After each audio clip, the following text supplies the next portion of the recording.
સમય સમય બલવાન હે નહીં પુરુષ બલવાન. સમય થપાટ મારી દીધી નગર શેઠને, ખાવા ધાન ન રહ્યું. પત્નીને બોલાવીને કહે છે, બહુ સરસ પ્રસંગ મિત્રો આ છે.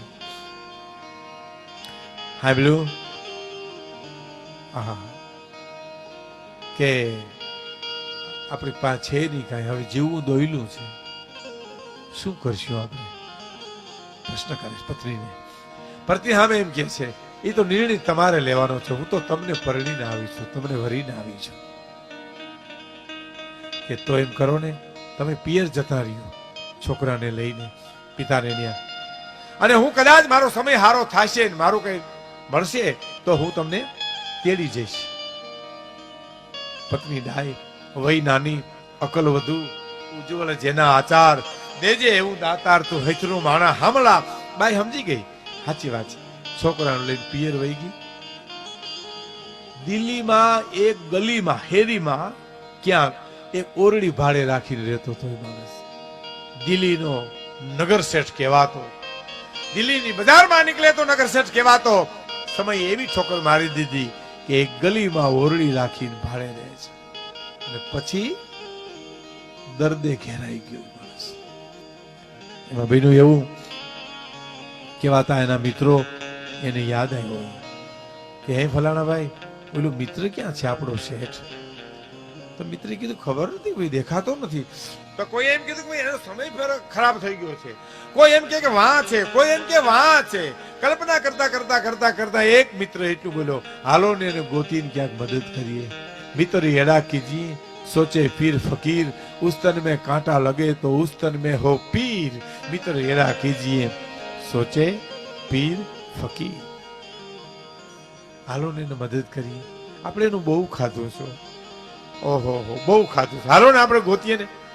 પણ કે ક્યાં ગોતો? ગોતી ગોતી ગોતી અને સરનામું મળ્યું કે ફલાણા વિસ્તારમાં એક ગલીમાં એક ઓરડી ભાડે રાખી રહે છે. અહીંયા 5-7 મિત્રો ગયા અને જઈ અને ઉભા રહ્યા ને તા તો આને ઉધરસ છેલી, દર્દમાં ઘેરાઈ ગયેલો, ઉભો થઈ ગયો. મારો બાપ આવ્યો, મારો વિહામો આવ્યો, મારો પ્રાણ આવ્યો, મારો બાપલી આવ્યો. દરેક મિત્રને શું સમય છે કલ્પના તો કરો. બસમાં લઈ લઈને બધાને બેહાડ્યા. હું કરી નાખું.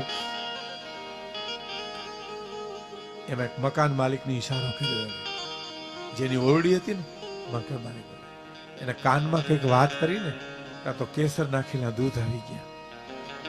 7 મિત્રોને ગ્લાસ કેસર નાખેલા દૂધ પીધા.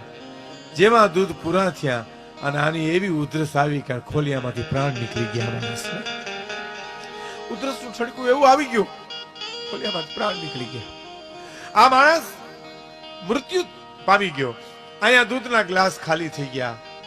એમાંથી એક મિત્ર મકાન માલિકને કહે છે કે ધન્ય છે બાપ તમને કે અંત સમય તમે આને મદદરૂપ કરી. અમે તો આનું બહુ ખાધું તો અમે આને મદદ ન કરી શકીએ. તમને ધન્ય છે. મકાન માલિકનો જવાબ સાંભળજો કે મેં અમથી નથી પાયું દૂધ, કે તઈએ મારા કાનમાં એને એમ કીધું તું કે આ ઓઢવાની સાલ હું તને આપી દઈશ, મારા મિત્રોને દૂધ પાઈ દે. બસ મારી આ ઓઢવાની એક સાલ છે ને તે હું તને આપી દઈશ, તું મારા મિત્રને દૂધ પાઈ દે.